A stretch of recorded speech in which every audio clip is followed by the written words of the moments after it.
번역 사도신경으로 신앙 고백하겠습니다. 저는 전능하신 아버지 하나님 천지의 창조주를 믿습니다. 저는 그분의 유일하신 아들 우리 주 예수 그리스도를 믿습니다. 그분은 성령으로 잉태되어 동정녀 마리아에게서 나시고 본디오 빌라도에게 고난을 받아 십자가에 못 박혀 죽으시고 장사된 지 사흘 만에 죽은 자 가운데서 다시 살아나셨으며 하늘에 오르시어 전능하신 아버지 하나님 우편에 앉아 계시다가 거기로부터 살아있는 자와 죽은 자를 심판하러 오십니다. 저는 성령을 믿으며 거룩한 공교회와 성도의 교제와 죄를 용서받는 것과 몸의 부활과 영생을 믿습니다. 아멘. 거룩하신 아버지 하나님 감사합니다. 간밤에도 편히 쉬게 해주시고 새벽에 기도하는 자리에 불러주시니 감사합니다. 이 시간 저희들 마음 중심으로 주님을 경외하게 하여 주시옵소서. 예수님 이름으로 기도드리옵나이다. 아멘. 찬송가 320장입니다.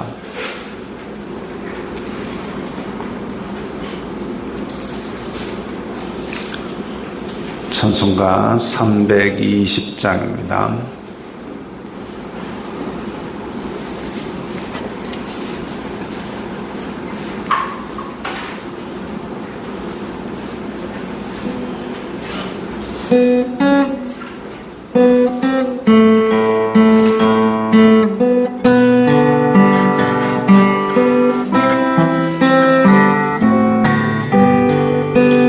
나의 죄를 정케하사 주의 일꾼 삼으신 구세주의 넓은 사랑 항상 찬송합니다. 나를 일꾼 삼으신 주 크신 능력 주시고 언제든지 주 뜻대로 사용하여 주소서. 내게 부어주시려고 은혜 예비하신 주 주의 은혜 채워주사 능력 있게 하소서. 나를 일꾼 삼으신 주 크신 능력 주시고 언제든지 주 뜻대로 사용하여 주소서. 죄의 짐을 풀어주신 주의 능력 크도다. 나를 피로 사신 예수 내 맘속에 오소서.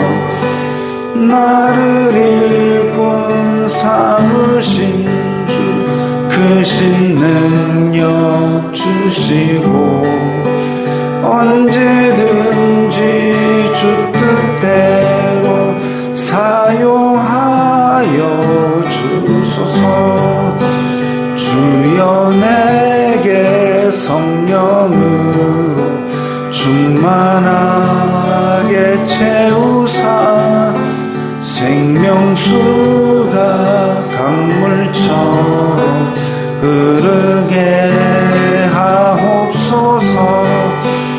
나를 일꾼 삼으신 주 크신 능력 주시고 언제든지 주 뜻대로 사용하여 주소서.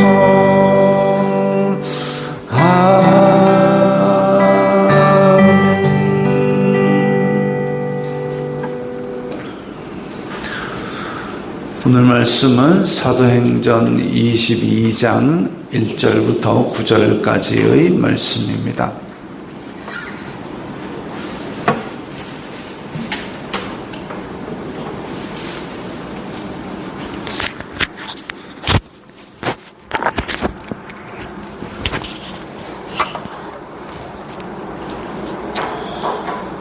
사도행전 22장 1절부터 9절까지의 말씀 함께 읽겠습니다. 부형들아, 내가 지금 여러분 앞에서 변명하는 말을 들으라. 그들이 그가 히브리 말로 말함을 듣고 더욱 조용한지라. 이어 이르되, 나는 유대인으로 길리기아 다소에서 났고 이 성에서 자라 가말리엘의 문화에서 우리 조상들의 율법의 엄한 교훈을 받았고 오늘 너희 모든 사람처럼 하나님께 대하여 열심히 있는 자라. 내가 이 돌을 박해하여 사람을 죽이기까지 하고 남녀를 결박하여 옥에 넘겼노니 이에 대제사장과 모든 장로들이 내 증인이라. 또 내가 그들에게서 다메섹 형제들에게 가는 공문을 받아 가지고 거기에 있는 자들도 결박하여 예루살렘으로 끌어다가 형벌받게 하려고 가더니 가는 중에 다메섹에 가까이 갔을 때에 오정쯤 되어 호련히 하늘로부터 큰 빛이 나를 둘러 비치매 내가 땅에 엎드러져 들으니 소리 있어 이르되, 사울아 사울아, 네가 왜 나를 박해하느냐 하시거늘 내가 대답하되, 주님 누구시니까 하니 이르시되, 나는 내가 박해하는 나사렛 예수라 하시더라. 나와 함께 있는 사람들이 빛은 보면서도 나에게 말씀하시는 이의 소리는 듣지 못하더라. 아멘. 예루살렘 성전에서 바울이 지금 두들겨 맞다가 로마 군인에게 들려서 지금 겨우 목숨을 건지게 된 상태인데, 그때에 백부장에게 내가 말 좀 합시다 해가지고 지금 아까까지만 해도 바울을 때리던 그 사람들 앞에서 지금 바울이 이야기를 합니다. 솔직히 그렇게 온 백성이 달려들어서 때리고 밟고 했다라고 할 것 같으면 정신이 하나도 없어서 그야말로 이 자리를 피하는 데만 목적이 생길 수도 있는데, 거기서 로마 군인들이 들어가지고 옮겨야 될 정도로 지금 혼란한 가운데서 겨우 이제 빠져나왔는데, 사도 바울은 이 자리에서 어쩌든지 이 유대인들에게 복음을 전할 기회를 만들고 있습니다. 그야말로 온 몸이, 온 머릿속이 어떻게 하면 복음 전할까, 그것밖에 생각하지 않는 거죠. 그리고 동족인 유대인들을 사랑하는 마음입니다. 로마서 9장의 앞부분에 보면 그렇게 이제 8장에서 우리를 하나님의 사랑에서 끊을 수 없으리라.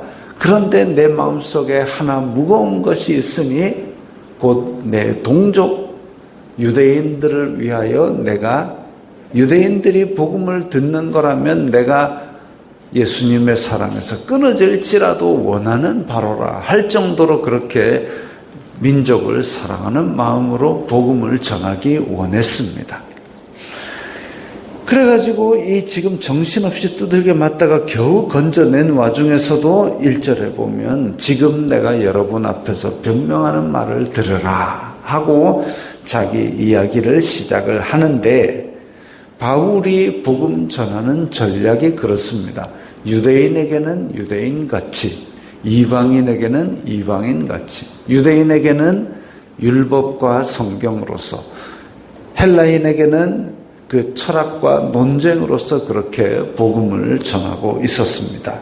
오늘도 마찬가지로 유대인들이 솔깃할 만한 여러 가지 요소가 지금 나오고 있습니다. 첫 번째로 2절에 보면 그가 히브리 말로 말함을 듣고 히브리 말로 말하는 것으로, 그러니까 지금 그때 당시에는 이제 아람어를 사용을 했죠. 근데 그 말로 말하는 것이 이 이스라엘 사람들, 유대인들에게는 크게 먹힙니다. 왜냐하면 로마인들은 자기네들의 말로 유대인들을 지배했고, 또 상인들은 헬라인의 말로, 헬라어로 그들의 물건을 팔고 이랬는데, 지금 유대인들이 자기네들끼리 통하는 말, 이것을 지금 사도 바울이 이야기를 하니까 저게 무슨 말이냐 하고, 이게 굉장히, 그러니까 일제강점기 때 한국말로 대한독립 만세, 그때는 대한민국이 아니고 조선독립 만세, 그렇게 귓속말로 했을 때에 그 사람들이 뭐? 하는 그 마음으로 지금 듣는 겁니다. 그 정도로 중요한 말이죠. 지금도 외국 사람이 이스라엘 가서 히브리 말을 하든지 배우든지 하려고 그러면 이 거룩한 언어를 너희 이방인들이 왜 배우려고 그래? 라고 할 정도로 배타적인 부분도 있습니다. 그런 정도인데 지금 이때 당시에 히브리 말로 바울이 여러분 앞에서 내가 지금 하는 말을 들으시오라고 이야기를 했으니까 일단 한 단계 들어간 거죠. 3절에 보면 나는 유대인으로 길리기아 다소에서 났고, 그러니까 고향은 지금 멀리 있지만 길리기아 다소가 상당히 먼 곳입니다. 어디냐면 여기에 지금 꺾여 있는 요 위쪽, 여기가 길리기아 다소입니다. 예루살렘은 요 밑에 있습니다. 그러니까 아주 먼 곳에서 태어났죠. 그렇게 먼 곳에서 태어났지만 유대인으로 태어났다. 그래서 이 성에서 이 성에서 자라는 이 성은 예루살렘입니다. 태어나기는 먼 곳에서 태어났지만 여기 예루살렘에서 자랐다. 그럼 또 히브리 말을 썼지요. 유대인이지요. 예루살렘에서 자랐지요. 사실 이 예루살렘에 지금 명절 때문에 모여있는 많은 사람들 중에는 예루살렘에서 나지 아니한 사람도 많습니다. 한편으로는 그 예루살렘에서 나고 자란 나기는 딴 데서 났지만 예루살렘에서 자랐다는 데 대해서 약간은 부러움과 열등감을 가진 사람들도 있죠. 그 다음에 가말리엘의 문화에서 배웠다. 가말리엘은 이 시대에 가장 존경받는 바리새인 지도자 중의 한 명입니다. 그 세 손가락 안에 꼽히는 사람입니다. 근데 거기에서 지도를 받았다라고 할 것 같으면 유대인들의 말에는 그 아들이라는 말이 그런 뜻입니다. 이 사람이 구두수선을 아주 잘한다 그러면 구두수선의 아들, 이 사람이 아주 권면을 잘한다, 권면의 아들, 이 사람이 가말리엘 문화에서 지도를 받은 제자다, 가말리엘의 아들, 이런 식으로 쓰이는 단어입니다. 그러니까 지금 가말리엘의 문화에서 배웠다라고 할 것 같으면 벌써 존경의 대상이 된 거죠. 그 다음에 조상의 율법의 교훈을 받았다. 모세의 율법을 뒤집어 엎는 사람이 아니라 나도 모세의 율법을 다 어려서부터 아주 위대한 스승에게서 배워왔다. 너희 모든 사람처럼 하나님께 대하여 열심히 있는 자라. 너희들도 지금 하나님에 대하여 열심히 있지? 그걸 지금 칭찬을 하면서 동시에 나도 너희들과 같은 사람이야 라고 그렇게 많은 공감대를 형성을 하기 위해서 애를 썼습니다. 그리고 내가 이 돌을 박해하여 사람을 죽이기까지 하고, 실제로 7장에서 보면 스데반이 죽을 때에 사람들이 돌을 치기 위해서 겉옷을 벗어놓은 거, 그 겉옷 누가 지켰느냐? 바울이 지키고 앉아 있었습니다. 또 남녀를 결박하여 옥에 넘기고 대제사장과 장로들이 증인이라. 즉 대제사장과 장로의 명을 받아서 지금 예수님의 도를 박해하는데 아주 앞장섰던 과거까지 다 이야기하고 있습니다. 히브리 말 했지요. 가말리엘 나왔죠. 율법 나왔죠. 대제사장 나왔죠. 장로들 나왔죠. 그야말로 유대인 중에 골수 유대인인 것을 누구도 부인할 수 없는 증거들을 다 하면서 공감을 형성하고 너희들과 동일한 유대인이다 라는 이야기를 하고 있습니다. 율법의 반항자이고 성전의 모독자가 아니다 라고 그렇게 이야기를 하는 거죠. 그러면서 이제 마음을 활짝 열 만큼 열어놓고 가는 중 다메섹에 가까이 갔을 때에 큰 빛이 나를 둘러 비쳤다. 그러니까 예수님을 믿는 도를 지금 말살하는데 가장 앞장섰던 사람인데, 그런데 큰 빛이 나를 둘러 비쳤다. 예수님을 개인적으로 만난 사연을 지금 이야기하기 시작하는 겁니다. 빛이라는 것은, 그러니까 하나님께서 태초에 빛을 창조하셨다라는 거기서부터 나오는 유대인들의 어떤 가장 높은 지위에 있는 하나님에 대한 상징으로서 많이 사용됩니다. 그래서 빛으로 나오라, 빛을 만났다. 그리고 요한복음 1장에서도 태초에 말씀이 계시니라, 이 말씀이 하나님과 함께 계셨으니 이 말씀은 곧 하나님이라. 이 하나님 안에 빛이 있고 이 빛 안에 생명이 있고 이 생명이 있는 빛이 모든 사람에게 둘러 비침에, 이런 이야기들이 요한복음에서 나오고 있습니다. 즉 하나님은 빛이고 말씀이고 그 육신이 되어 오신 분이 바로 예수님이다. 그런데 이 빛이 나를 둘러 비쳤다라고 했을 때에 이 신비로운 경험은 유대인들에게 경외감을 불러일으킬 수밖에 없는 상황이지요. 그랬는데 7절에 보니까 사울아 사울아 내가 왜 나를 박해하느냐. 바울이 언제 예수님을 박해했습니까? 예수님 본 적도 없을 겁니다. 그런데 예수님을 박해했다고 예수님은 말씀하고 계십니다. 왜 그러느냐? 바울이 박해했던 대상은 교회입니다. 예수님 믿는 사람들의 공동체를 박해했는데 그 박해하던 예수님 믿는 공동체가 바로 예수 그리스도를 머리 삼은 몸된 교회이기 때문에 예수님의 몸을 그렇게 죽이기 위해서 안간힘을 쓰면서 그렇게 찢으려고 애를 썼기 때문에 예수님께서 내가 왜 나를 박해하느냐라고 꾸짖으신 거죠. 예수님과 교회는 이렇게 머리와 몸의 관계, 머리와 지체의 관계입니다.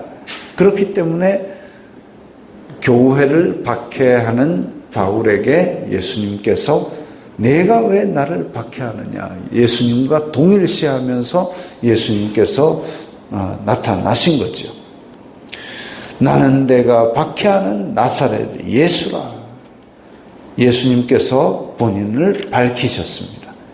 그렇게 예수님께서 나타나시고 예수님을 만나서 지금 예수님 믿는 도를 박해하던 내가 이렇게 예수님을 전하는 사람이 되었다라는 이야기를 시작했습니다. 물론 유대인들은 지금 선동을 당해 있고 거짓 정보 때문에 바울을 죽여야 되겠다 그 생각밖에 없고 분노에 가득 차 있기 때문에 이 말이 먹히지 않습니다. 결과적으로는 그렇지만 사도 바울은 자기가 만난 예수님에 대해서 이렇게 최선을 다해서 전하는 모습을 보여줍니다. 우리가 전하게 될 때에, 우리가 복음을 전할 때에 그들이 믿고 돌아오리라는 보장은 없지만 잘하게 하시는 분은 하나님이시고 우리는 복음 전하는 사명을 받았으니까 그저 전하는 거죠. 전할 때에 바울이 전했던 것처럼 최선을 다해서 그들의 마음을 열 수 있는 온갖 도구와 지혜를 다 사용해서 그들의 마음을 열고 그들의 마음으로 겸손하게 들어가서 내가 만난 예수 그리스도 그분을 전하게 된다면 싹이 나고 자라게 하시는 분은 하나님이시니 그저 우리는 전할 뿐입니다. 단 지금 본문에서 바울을 향한 이 유대인들은 거짓 정보로 이 마귀는 거짓의 압입니다. 근데 거짓 때문에 지금 분노에 가득 차 있다. 그래가지고 말씀을 받아들일 그런 마음을 다시 꽁꽁 걸어 잠근 것이죠.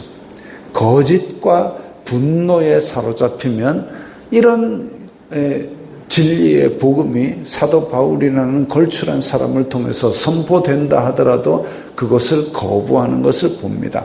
우리의 마음이 거짓과 분노에 사로잡히지 않도록 항상 깨어서 돌아보아야 할 것이고 우리는 우리의 사명인 복음에 대해서 우리는 그저 맡은 사명에 따라 복음의 씨를 뿌리는 것에 대해서 오늘 하루도 그렇게 목적을 향해 달려가시기 바랍니다. 기도하겠습니다. 거룩하신 아버지 하나님 감사합니다. 저희들에게 땅끝까지 이르러 내 증인이 되라는 사명을 주셨사오니 오늘도 저희들 가운데 땅끝이 어디 있는지 보고 그들에게 달려가 복음을 전할 수 있도록 도와주시옵소서. 저희들이 예수 그리스도를 머리 삼은 우리들이 각 지체인 줄로 믿습니다. 예수님의 이름을 달고 오늘 하루도 주님께 영광 돌리는 삶을 살게 하옵소서. 예수님 이름으로 기도드리옵나이다. 아멘.